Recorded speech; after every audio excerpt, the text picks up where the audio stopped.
It's a great pleasure to welcome Peter Gärdenfors to the Danish IAS. And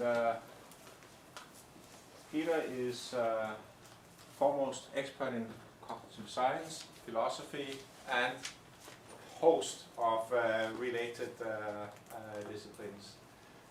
He has published more than 300 articles and books on the topic, and is a professor at Lund University, leading the Lux group.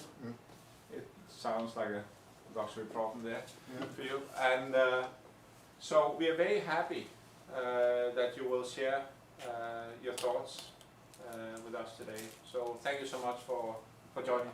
Thank you for the introduction. Maybe I should say a few words about myself before I start. As Torbjörn said, I'm a cognitive scientist. My background is in mathematics, computer science, and philosophy. I also studied a bit of linguistics, as you will hear at the end of my talk here. And this will really be a cognitive science talk, and I'll explain why I do it.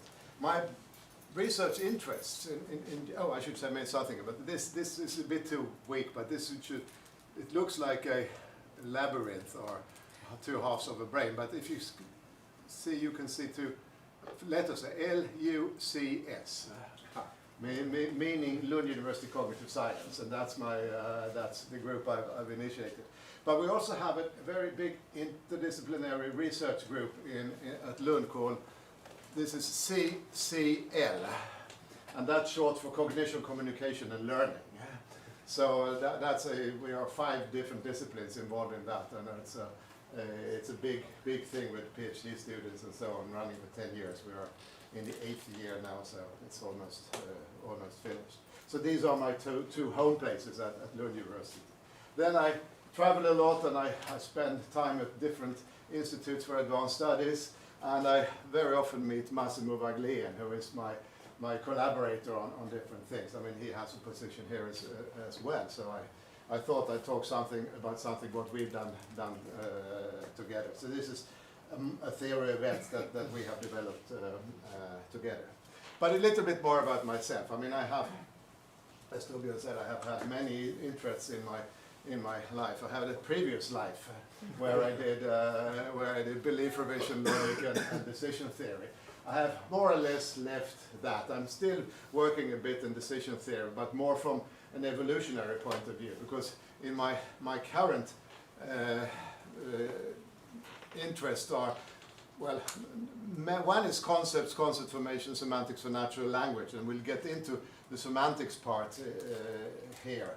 And the other part is the evolution of cognition and communication. And these may seem as very different areas, but they are actually connected. And this theory of events I will talk about is something that bridges between these two areas. So that's all I want to say about myself at the moment. Then we get into the topic. Why should you be interested in the theory of events? I mean, why are events interesting? I mean, why should we care about events? And from a cognitive science point of view, it's quite central, because this is an interdisciplinary problem. It's mainly been studied by psychologists, and I'll tell you something about what psychologists have done with events. But it also comes into literary studies, linguistic studies, because when you're studying narratives are structured according to events. You need to know what an event is in order to analyze a narrative. So these are 2 application areas. But as I will try to convince you today, events should be of interest in many more areas. And I'll try to give you examples here. So why it's interesting for me is that I think that events, I mean, for me, events are cognitive entities. I mean, you can be a realist and think there are events in the world, and maybe they are, but I'm only interested in how we represent, as humans, represent events in our heads, or wherever we do it. And I think it's as fundamental as how we represent space, how we represent objects, how we represent actions. I mean, these are fundamental notions for mental representations. And I put events among these. I mean, really basic for human thinking. And I think there are good evolutionary reasons for it as well, but I'll get into that. And then, in particular, I think that reasoning about events and reasoning about causes are very tightly connected. And you will see this. So I mean, causal reasoning is very central to lots of sciences. And I think there is a kind of parallel between causal reasoning and events. So these are my motivations for looking at a theory of events. So let's start. Yeah, okay, this is another motivation. I forgot about that. I'll get at that at the end. I mean, the role in language, understanding language. Now, I have a wish list, and it's a long list. Events have parts. I mean, you can divide them into different components and different segments and so on. They relate to causal structure and counterfactual reasoning. They can be ordered in hierarchies. You can have big events that you can partition into sub-events and so on. A trip can be divided into sub-trips and so on. And they can be formed into sequences. They relate to episodic memory. I don't know how much I will talk about the episodic memory. Episodic memory is, as it says, a memory of episodes. And there is Talving's theory saying that there is procedural memory, knowing how to do things, how to ride a bike, for instance. There is semantic memory, knowing the meanings of words or meanings of how to sort things in the world. And then there is episodic memory, remembering events and the sequences of events. So almost by definition, events relate to episodic memory. They are temporal. We should know something about how children learn events. They should be connected to actions and connection to semantics of language, in particular verbs, because verbs describe the actions that form the core of events. This is a long wish list. I will talk about some of these points today, but not all of them. But this is what I think a full theory of events should contain. By the way, I don't mind if you interrupt me with clarifying questions. I mean, the big questions we'll save for later, but if you want to ask a clarifying question, that's perfectly okay. So, philosophers have worked on event theories, and I don't really want to talk about them, but most philosophers think of them as a kind of metaphysical analysis. What is there in the world? What would an event constitute in the general theory of metaphysics? Donald Davison is one of the people who started this kind of work. Jae-Woong Kim has continued. I don't want to get into it, but I'm not doing the metaphysical studies. I'm doing the cognitive studies. I mean, I'm not really, I shouldn't say I'm not interested, but I'm not building on this philosophical tradition. I'm doing the cognitive models. I mean, this is what I want to do, mentally represented. But I also said that it connects to language. And linguists have been interested in how can we find the expressions of events in language. And I'm just complaining. I mean, for those of you who have a little bit background in linguistics, this is one definition of the meaning of the verb break. So, X breaks Y means that X acts in a manner that causes Y to become broken. This is a typical formalism from formal semantics in linguistics. I don't like this. I like the cause part, but you see, break disappears here, and here is broken. It's written in capital letters with italics, so it's supposed that we know what broken means. But basically, this doesn't tell us very much about what break, the verb break, means, since we still have to know what broken means in order to understand it. So it's a fairly empty description of the meaning of break. So, I don't want to complain too much about linguistics, but anyway, this is a typical formalism. And as you see, very much, both in philosophy and in linguistics, has been done in terms of symbolic representations. And I have, as a kind of mission, to avoid symbolic representations of knowledge. I want to do it in terms of geometry or vector spaces instead. So I want to do semantics in terms of geometry, and I've recently published a book on that topic, and this is to some extent part what's in that book. So, what I want to do, okay, no, before I get into the theory, there is a tradition in psychology, and there is a book by Radvansky and Sachs with the title Event Cognition, and it's very recent. And that's a kind of, I shouldn't say Bible, but it's a summary of all the psychological research that's been made on event cognition. And it's very comprehensive, but it misses some essential elements, I think. They are focusing on well, let's say, they give their definition. So this is the definition taken from the book. An event is a segment of time at a given location that is conceived by an observer to have a beginning and an end. So this is also a cognitive notion, because it's dependent on the observer. But for me, this is a very thin definition. It doesn't say very much. I mean, it's a segment of time having a beginning of an end. It doesn't say really what is the structure of an event. I think we can say more about it, and that's why I'm standing here today. I mean, I want to say more about it. But that's the definition. And quite a lot, yeah, this is what I already said. It says nothing about the constituents of events, and that's what I want to do. And they also write, I mean, another part of the book is connections between event and episodic memory. Quite a lot of the research, psychological research about events, has been about how we segment events. We see a movie, we hear a story, and all kinds of experiments have been made to ask people, where does an event begin and where does it stop? And as a support for this definition, there is actually quite strong support that people are fairly consistent in drawing the same borders between events.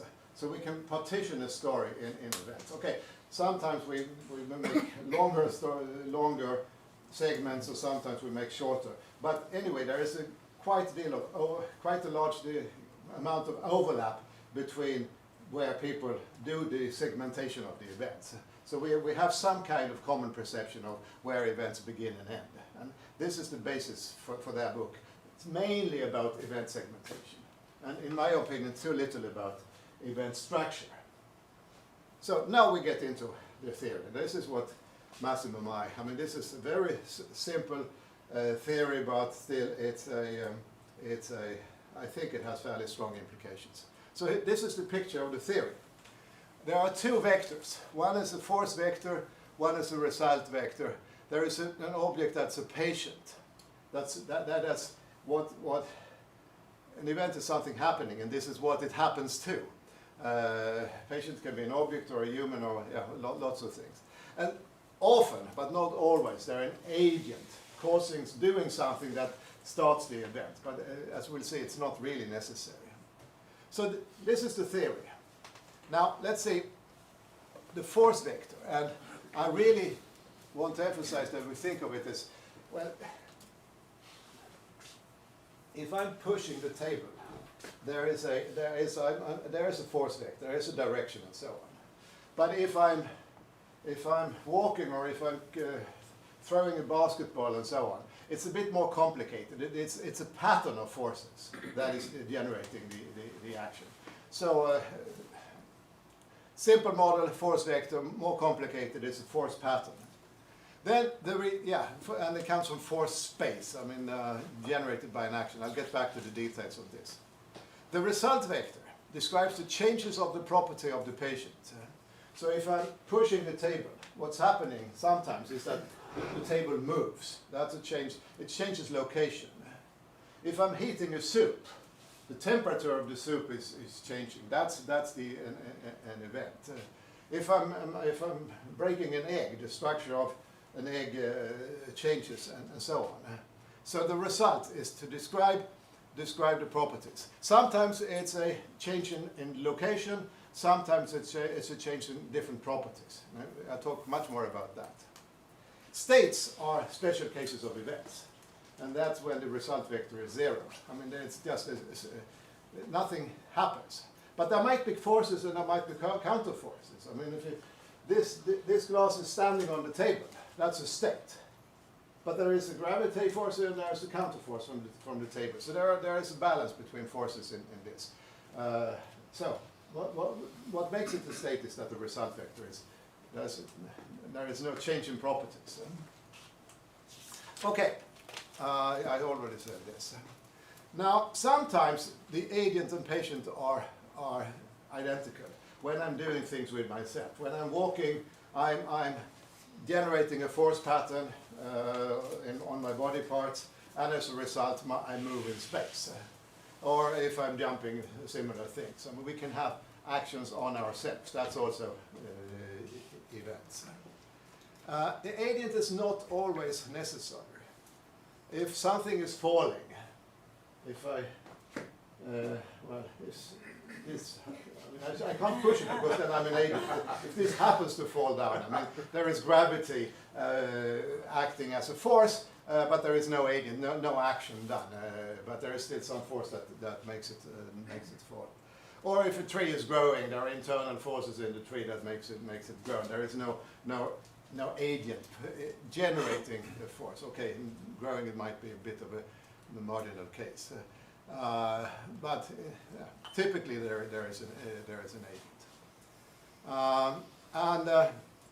One thing to emphasize here is that time is not explicit in the model. We don't assume the time dimension. If you remember the definition from Warglien and what's his name? Oh, I've forgotten the name. Shit. Sachs. Warglien and Sachs. Sorry. They had a segment of time. I don't think this is necessary, or we don't think it's necessary to have it. Of course, we can derive time from the development of events and so on, but this is not primitive. Time is not such a primitive factor in the human cognition, according to our opinion. And people would fight a lot about this, but I leave it for the moment. But just to note that we don't use the time dimension. It's forces and results. So of course, there is a dynamics. Of course, there are changes. Yeah. Clarifying question: if you say agent, do you think of a person, a human being? No. It could be machines. It could be animals. It could be. I mean, anything that can exert a force can be an agent. Wind. Wind could be an agent sometimes. Yes. Wind. Yeah. I mean, this is a bit strange because we make wind into an agent. This is a change in our mental construction. So wind is a thing we can discuss. If you have continuous forces and continuous results, how do you isolate an event? Good question. In general, the force vector starts and ends. So the beginning is the initiation of the force vector, and the end is when the result. Well, there are. Sometimes it's a process, and then it's continued. But if it's an accomplishment, then there is an end of the result vector as well. So, but beginning is very often initiating a force vector. I mean, if I'm continuously walking, it's an event without a really sharp. Well, I need to start walking, and sometimes I will end walking, but that's maybe a very extended event. Just as a question, I mean, from this naive point of view, I would think that the zero vector could be defining beginning of end even in a continuous space. No, I don't follow you. Once again. Your zero vector could define the end.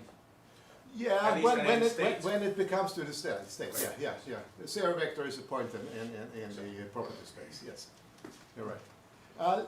We can get back to the technical details because I'm getting into some examples here.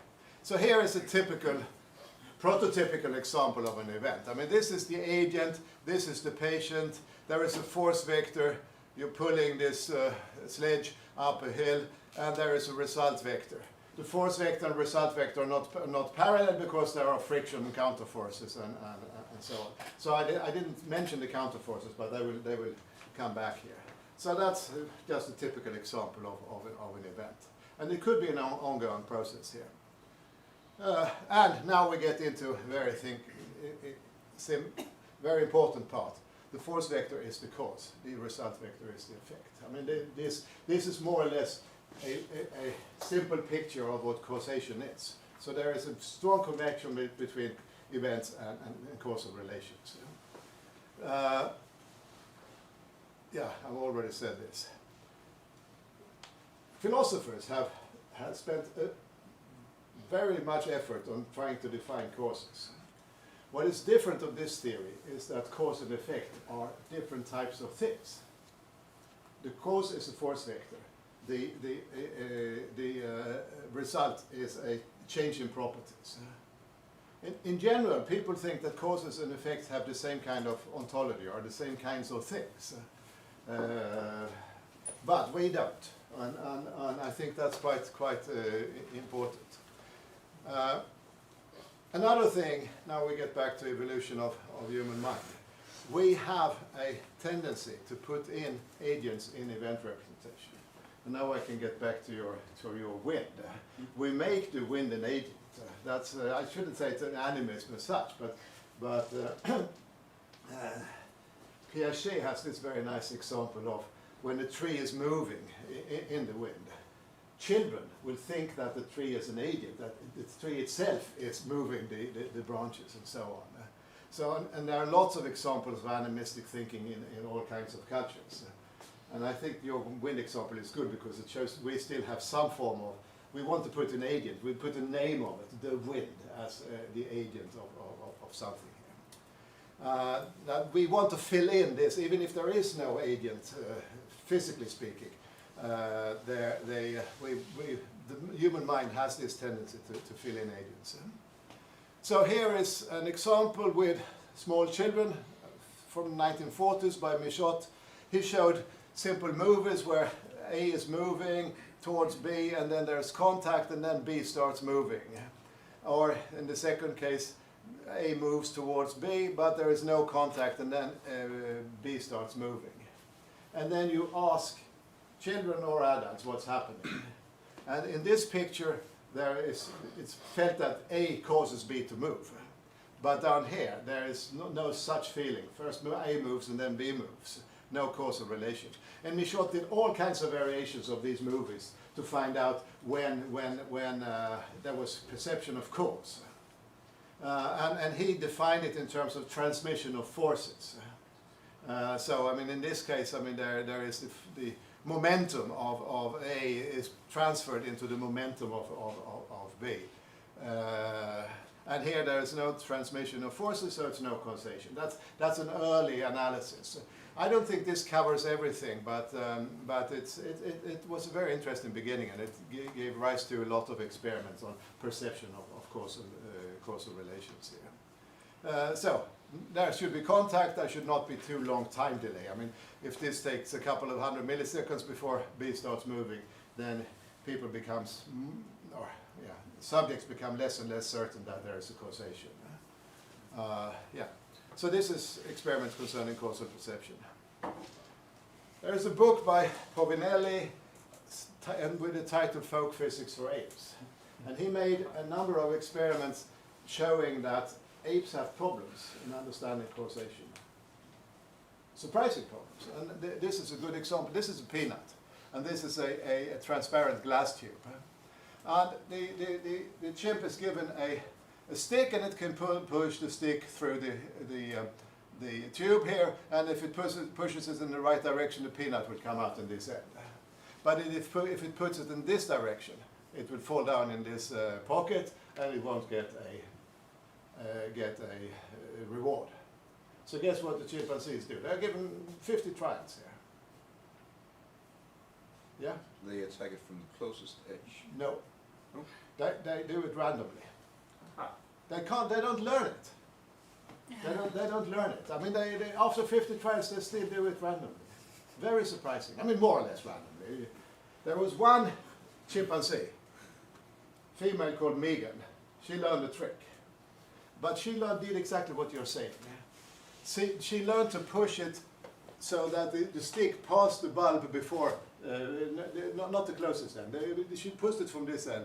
She got but in order to test that she understood what is happening, they turned the tube upside down So this bulb was upside down, and it didn't matter which way you put the stick, because you wouldn't get the reward anyway.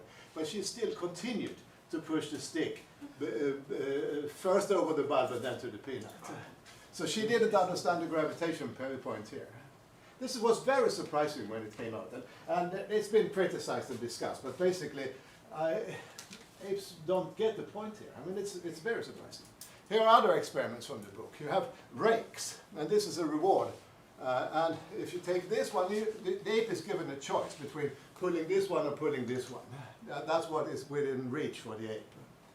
And I mean, any child that can pull anything will pick this one. Apes pick at random. Here, one is upside down, one is correct. If you pull this one, you don't get a reward. If you pull this one, you get a reward. Apes pull at random. Here is a hole in the board. This is just a black tape put on top of the board. If you push this one, you don't get a reward. If you push this one, you get a reward. Still random. And similarly with this one, this is floppy, and so you can't pull where this is stiff. So, yeah, this is very surprising. So there is something has happened to our causal understanding. And even small children, I mean, as soon as they can pull the thing, they will solve this problem without any, well, they sometimes may make mistakes, but. So causal understanding is very different. Philosopher Woodward has made a classification of 3 kinds of causal learning. One is what he calls egocentric learning, and that is what the child does first month of its life. You notice if you flip around with your hands, you will hit something in the pram and it will move, or if I bite my toes, it will hurt, and so on. You learn about what happens when you move your body parts and the effects of moving your bodies. And this is the first type of causal learning, and the child does this automatically. And we can model that by simple conditioning, and if I do this, then this will happen, and so on. Then, second level is agent causal learning. And then you learn about causes from actions of others. You see somebody else opening fruit and you're eating what's inside it, and you learn yourself how to open this fruit. This is imitation, learning by imitation. You see how others do some actions and get the result. I mean, this is you see events of this. Doing something, bodily forces on an object, and something happens. And then you can map that onto your own body. And for those of you who are interested in mirror neurons, you can tell that story, but I don't want to get into that. I mean, this is where mirror neurons are supposed to come in. And then we get to the third level, and that's what Woodward calls observation causal learner, where natural signs and patterns are seen as causes. It's not only human bodies. I mean, this is not only they are seen as agents. And there are a couple of famous examples from the studies of monkeys here. This is the track of a python in the sap. And if you study vervet monkeys, python is one of their worst predators. So if a vervet sees a python, they panic. If they see a python track, they don't react. They can't reason from the presence of a track that there might be a python in the environment. If you put up a dead antelope in a tree, this was done by Cheney and Seifert, 2 monkey primate researchers. A dead antelope up in a tree is a very good sign that there's a leopard close by. And leopards are also predators of the vervet monkeys. They don't care about dead leopards, but if they, I'm sorry, they don't care about dead antelopes. Of course they care about leopards. And I mean, these are leopard tracks. If you show leopard tracks to a vervet monkey, they don't care. So, but you can train them though. You could train them, yes. That's another story. But I mean, this is not, and then it's human intervention to do it. But that's a kind of conditioning. I mean, conditioning sure. on. But I mean, this is. But don't you think that's also an element of conditioning in our understanding of these things? I'm just throwing it out. Maybe. I don't think so. Okay. But it's a good question. That's something we could discuss. Humans follow tracks all cultures, I mean, you learn to understand that this is a track of an animal. You can learn that to categorize it as a leopard track. I mean, it's not easy. Leopard tracks and hyena tracks are quite similar and so on. And we've done that for a fairly long time. So something happened in the human evolution. I mean, dogs don't follow tracks. They follow odors. They can't read a track. They can follow an odor of somebody. And all animal following other animals is done by olfaction, not by visual track following. So what's happening here is that we reason from the effects to the causes. That's an effect of a Python. We reason to the cause of this pattern. We go backwards in this kind of reasoning. We see the result. We imagine the effect, the agent behind this result here. But isn't that the same with the scent that the dog follows? Is instead of visually following a track, it's yeah, no. There are differences. Now I don't remember what are the differences between. Okay.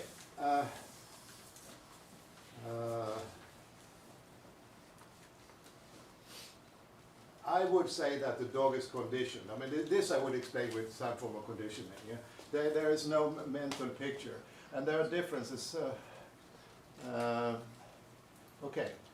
If you have two crossing trains, the dog may be confused at the crossing points. The human will see where the two can separate the two trains. Scents are not that good at that kind of separation. If you have mixtures of scents, you can't make a separation. But we can keep track of an animal even if it's confused. So yeah. Okay.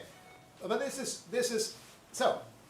Getting back to this classification, animals do these two levels of reasoning, but they don't do this one.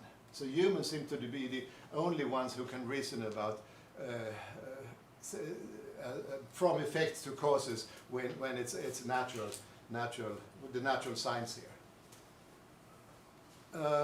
Okay, now Massimo and I wrote a paper with Jürgen Jost that some of you know here, and we said that what's interesting in the event model is that the causality really concerns the mapping between the forces and the result. There is a mapping. When you have this force vector, that's an input to a causal function, and you have the result as an output of the function. You need to learn this mapping in order to understand the causal relations. And once you start thinking of it, this mapping can be seen as the source of a lot of what other people have talked about as naive physics. Well, we are not good physicists when we are born. I mean, but we have certain principles that we reason by. And with Jürgen's help, we identified 3 constraints on the mapping. And for a mathematician, this is fairly simple. One is that we think of the mapping as being continuous. If we increase the force, the effect will be increased. If I increase the force when I'm pushing here, then it will go further away or go faster or whatever. So small changes in the cause leads to small changes in the result. That's more or less the definition of a continuous function.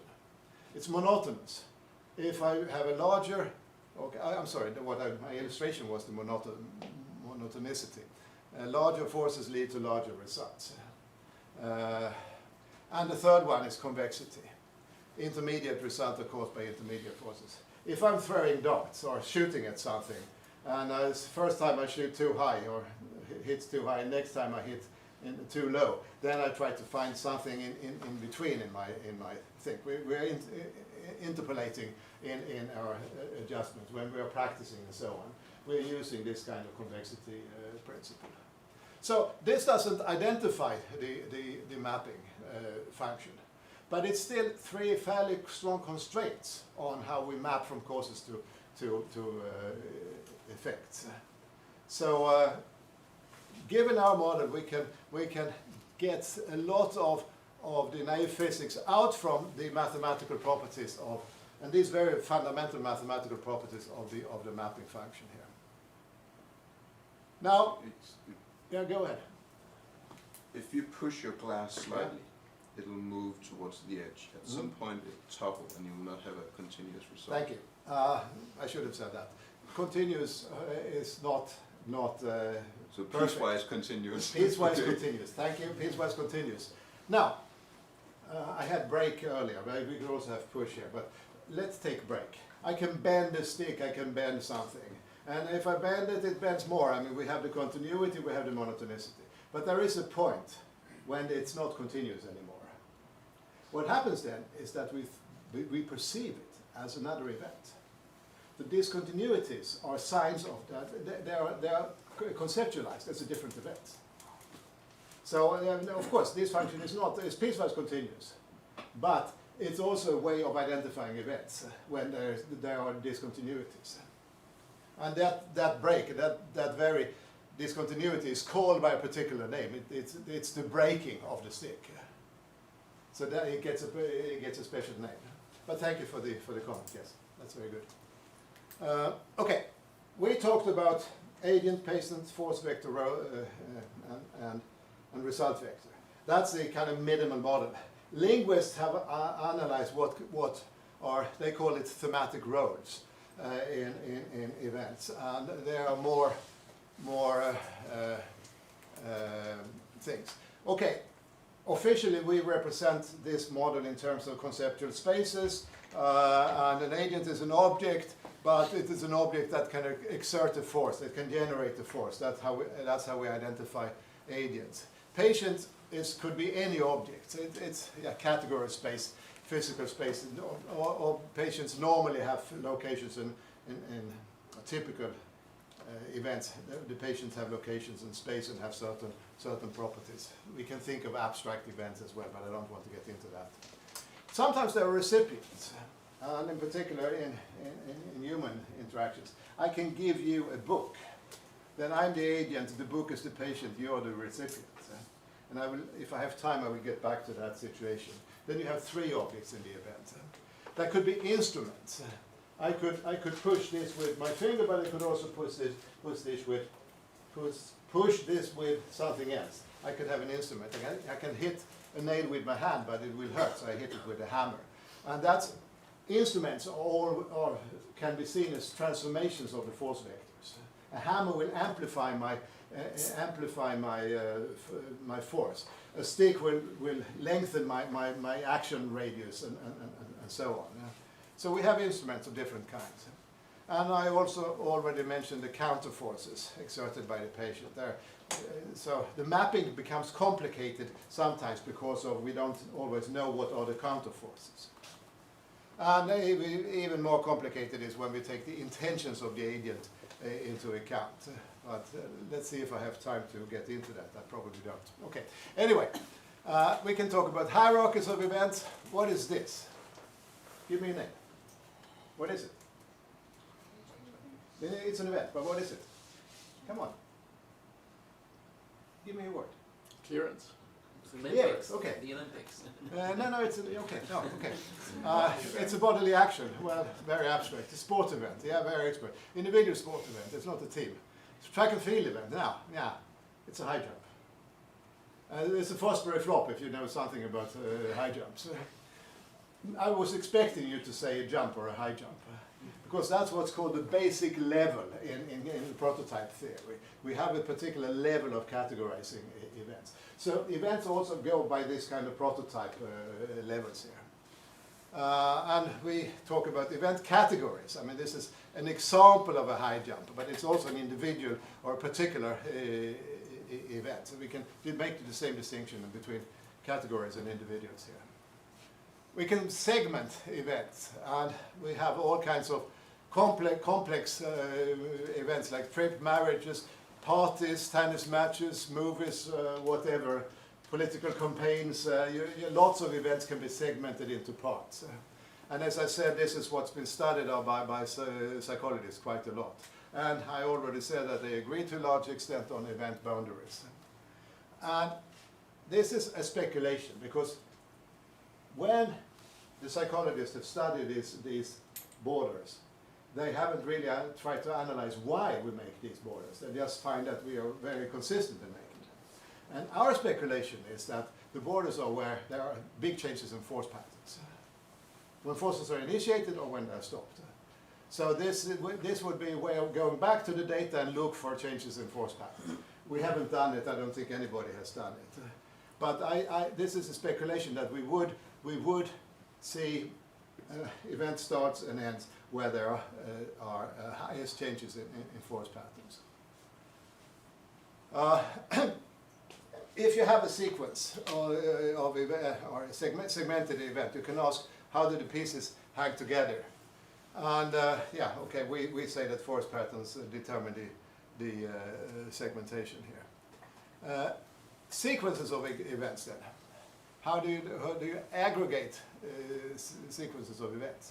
Well, if you have a trip, it's the same patient. I mean, I went here from Lund to Odense in the morning, and I can segment it. First I took my bike to the station in Lund, then I took the train from Lund to Copenhagen, then I spent a few minutes in Copenhagen railway station, and then I took the train to Odense, and then I took a taxi out here. This is my trip here. I segmented into this. What is continuous here is that it's me. I'm the patient of it, and now you can follow my trajectory, and that's what makes it a big event. And in general, you can do that. I mean, you can sequence event by continuity of the patient and agent over the stories. And this is what we normally do when we tell stories. I mean, we follow a couple of characters through. But you can also action and result chaining tails to tips. If I do something, if I move it, then there's a new position, and then I can move it further and so on. You can take the end of the result vector and take that as the beginning of a new result vector and chain them in that sense. That's another way of connecting events. And this is, yeah, what Olga said. And of course, we can analyze narratives, how people tell stories, to see how they think about how events have changed. Timo? I think it's super fascinating. I was still thinking about the initial question, how you isolate events, and that relates to this slide. Like if you would push the table accidentally during a cocktail party, it would be no event at all. The same thing happens during the cocktail party. Something falls off in rooms, your colleagues' wife's dress. Then suddenly it's an event. So I think it's about the individual mind and the story in the individual mind, and also about the collective mind, like in a marriage, that you collectively attribute it. So there must be somehow the observer or the collective observer, and then we can kind of isolate it. Thank you. It's a good point. I mean, if I accidentally kick the glass and it falls over, I would still count it as an event, but it would not really take part in my story of the party or whatever. But if as you say, I mean, I destroy the dress of somebody, it will be rememberable, remarkable. So when we tell stories, we mainly talk about what is unexpected, what is not following a general pattern. The expected thing people are supposed to fill in by habit, so to speak, or by expectations here. So there is a difference between identifying events and selecting events for what is interesting to tell in a story. And I think that's the point you are making here. But then there's an infinite number of events that are never labeled. Yes. Like, you just move around, and you move the little dust on the ground. Everybody of us does it billions of times per day. And there is an infinite amount of events, and we don't perceive them, we don't think about them. So we have no cognitive representation of them. But if we focus and we put our attention on movement of the dust, we would see it's an event. But it's just that we don't make any representation of them. But isn't this a question of efficiency? We have to focus somewhere. We can't. Yeah. We have a focus of attention, and lots of things, lots of events we don't attend to. So I didn't really bring in attention here, but that's how we select things. To when we tell a story, I mean, we attend to certain events of the party or of the football game or whatever. Okay. Excuse me. Yeah, go ahead. About stories, do we need to have already something in mind, some theme that we're trying to make, so that we pick the events that are going to end up to that theme that we're going to enforce, or that is not part of it here? Let me try to explain this by giving you some example of experiments that have been done. I mean, this is typical experiments. And this is from a paper by 3 people here. And they watched short movies. These were either kindergarten children, 4-year-olds, or adults. So they saw movies like this. I mean, these were cartoons. A boy skating into this net. And that's a typical movie. You can imagine, they saw 20, 30 movies, I've forgotten. And they followed the eye tracking of the adults or the 4-year-olds. And they asked them questions afterwards. What happened? What did the boy do? Where did he end up? And so on. And both the 4-year-olds and the adults had good memory of the events. There was no, they encode the events in the same way. I mean, in my terminology, they did look both at what happened and the result. I mean, the action and the result. Now, there were these differences when they started talking about it. And there are basically 3 ways. Now, we're getting into language here. They're not really narratives, but how you describe events. So there are 3 basic ways. One is to say, the boy skated into the net, then you have both the force vector, the action, and the result. Or you can just say the manner, this is what linguists call the manner verb, or the result. And it turns out that if you ask the English speakers, the adults, 70% of the adults had both manner and part. They said the boy skated into the net. While manner only, that is saying that if the boy went into the net, was done by most of the preschoolers. Path only was very seldom. It was very rare. Yes, he went into the net, but still. So there is a big difference. The adults had both the manner and the result, the force and the result, but children only focused on the result. I'm sorry, on the manner, how it was. He was skating. They didn't do this. Now, interestingly, they did it, Papa Fago is of Greek origin, and she did it with Greek children as well. And there is a difference between Greek and English, and that is, linguists say that Greek is verb-framed. Greek and Spanish, Romance languages, in contrast to English and other Germanic languages. English and Germanic languages have a lot of manner verbs. And we describe paths with prepositions, basically, into and so on. While the verb frames don't have so many verbs, they say it entered, the boy entered the net instead of skated into the net. And then you get path only as a result. So the type of language is focusing more on path here, while in English it's more focused on manner. And that's a cultural difference in a sense. But they represent both components, because when they ask them memory questions, you get that they have perceived both cases, but then they select different parts when they're telling the story. Partly dependent on age, partly dependent on language. Yeah. So that's a fairly typical example. Another series is done by Golden Meadow and her colleagues on, she's studying sign languages, or signing in general. And she did this in let's see now, Turkish, Chinese, English, and Spanish. And these languages are interesting because in Chinese, English, and Spanish are SVO languages, subject, verb, object. While Turkish is an SOV language, subject, object, verb.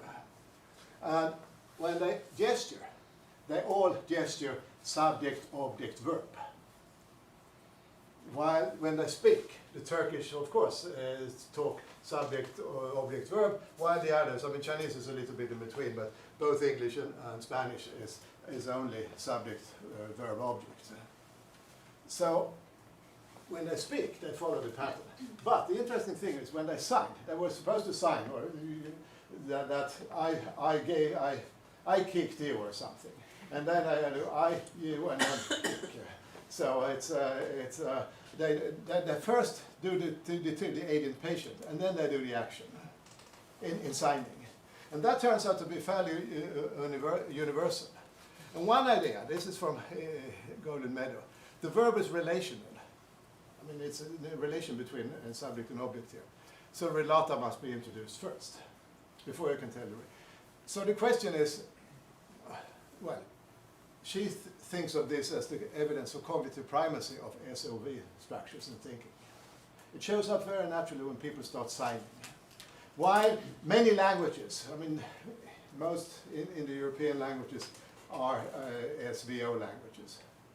Also, because I'm not familiar with the details of sign language. Is there different endings? So do you have a difference between kick, kicking, kick, kicks, the different tenses of it? No, you can... Because that would explain it, right? Yeah, If I can only say kick, I can't say I kick you if it's past tense. I would have to say I, you, kick, and then you would have to do the grammatical translations in your mind, right?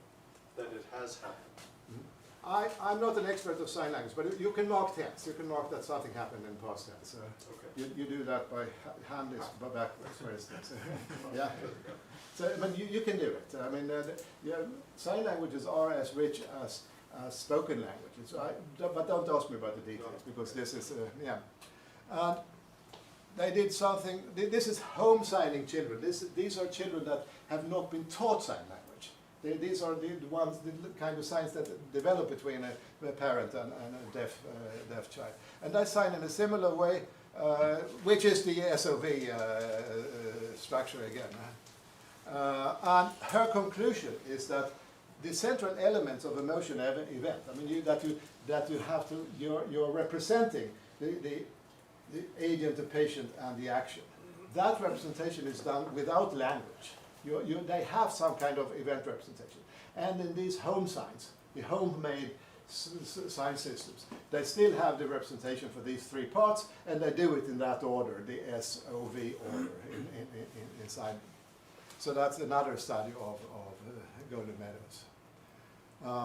Let's see now. Yeah, and one more thing is what they, now these are signing children, American deaf and Chinese deaf children.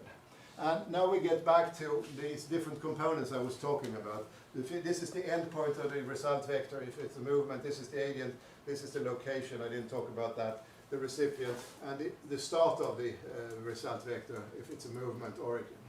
And what they call figure is what I call patient here. And what you see here is that all of these signed events include the patient. That's the central part. And then you have a bit of agent, you have the result vector is very much signed and so on. But everything, this is very strong part of these are nominal elements. I mean, the representing things. And these are the verb elements, path, motion, and manner. I mean, that's, motion and manner is what I call the result vector. I'm sorry, manner is the force vector. Motion and path are different result styles here. I should stop soon. Agents are often deleted. I mean, you see, lots of these side messages don't include the agent, but they almost always include the patient. So you forget about the agent when you talk. I should stop soon. Let me do a little bit of semantics here. All languages have something that we call sentences, some kind of unit. Why is a sentence a unit? We have words and we have sentences. I mean, we can always partition something. I mean, if you look at an animal sound, you don't find these units. I mean, you can find some segment, but it's not as a human language. And you don't find sentences. So why are sentences so universal? Next question, what is the meaning of a sentence? Why do we have them as cognitive units, or linguistic units, I should say. And if you ask a logician, they would say that the meaning of a sentence, following Frege, is a proposition, and a proposition is a mapping from possible words to truth values. I mean, it's a truth value, basically. Not very interesting answer, in my opinion, if I may say so. So what is the meaning of a sentence? Well, my answer is the sentences refer to events. A sentence is a unit to describe an event. That's why they are units, because they describe events. Or states, if you like, but sometimes the sentence is about state. So, here is a semantic thesis. A semantic expression is a part of an event. I mean, we can't talk about everything that's happening, but we are focusing on something involving at least one of the vectors, a force or a result vector, and at least one entity, and the entity is typically the patient, but we can have cases where there is only focus on agent. So a sentence focuses on some parts of an event. You don't describe everything involved in an event. And constructions become different depending on what you focus on. So if I say Victoria hits Oscar versus Oscar was hit by Victoria, in the event model, Victoria is the agent, Oscar is the patient. But if your focus is on Victoria, you put her in the first place, then she becomes the subject of the sentence. I mean, she's the agent, but now she becomes the subject. Here, if you focus on what's happening is to Oscar, he becomes the subject. So in Indo-European languages, or yeah, I've forgotten what the classification is, subject doesn't always mean agent. It means the one that is focused on, the one that we are attending to. There are some languages, ergative languages, where subject is always agent and patient, object is always patient, but that's a different story. So there is no simple relation between agent, patient, and subject, object, not in Indo-European languages at least. So agent, patient is the cognitive thing, subject, object is a marker of the focus of attention in a sentence. But anyway, this is my explanation of why we have sentences. They refer to events. I will go very quickly over this part. Actions, I've talked a little bit about that, so yeah. I want to just get into verb meanings as well. The meaning of a verb is the complex region of vectors that depends only on a single domain. So, in a single domain, I mean in this case, we can have verbs that refers to the force vector of an event, like push. Or we can have verbs that refer to changes in spatial domain, like move. Or we can have changes in properties, like heat or break or whatever. In this case, it's changes in the temperature domain. And my thesis is that any verb is just about one domain. It's either about the force domain, or about the space domain, or about some kind of property domain. That's a fairly strong thesis, but so there are no verbs that mean walk and burn. That's an odd meaning, but that involves different domains. There are no verbs that means crawl or run, because as action patterns they are quite distinct, and couldn't form a convex set of force patterns. I'm sorry, I'm doing this very quickly. Okay, let's do the metaphors. This is about a boy who had spilled milk on the table, and he was sucking it up with his mouth, and he said he was vacuuming the milk with his mouth. It's a nice metaphor, but it's invented on the spot, because this sucking is like the sucking of a vacuum cleaner. So yeah, or you can say slicing a tennis ball. Normally you're slicing a bread, you're moving your hand in this kind of direction, and slicing a tennis ball is doing like, well, that kind of movement. Now, linguists divide verbs into manner and result verbs. So let me just give you examples here. So, push as a manner verb. That means force applied to an object, and this boy is pushing the door. And typically, the push leads to a change in the position of an object. But the mapping from the force vector to the result vector is not automatic. I mean, here are counter forces. The door is going out the other way, so nothing happens. And you can explain this. You expect that when you push something, that will open. You would phrase this event as saying that the boy pushed the door, but it didn't open. The but marks that there's a break of an expectation here. And then you have result verbs. They describe changes in object. And here is a man painting a house. And the result is that the house becomes covered in paint, of course. And I've picked this picture so you can't see whether he's doing it with a brush or with a roller or maybe with a spray can. The manner here is not important. The painting means that he's covering it with paint. How he does it is not marked by painting. So it's a result verb. And don't determine the forces and so on. So what I'm doing here, and I'll finish now, is to show you how this event model can be used in analyzing certain aspects of the semantics of language. I've talked about sentences, and I talk about how you analyze the meaning of verbs. And the basic division is that there are verbs for the force vector and there are verbs for the result vector. I'll stop here. And I hope you're giving you some views of.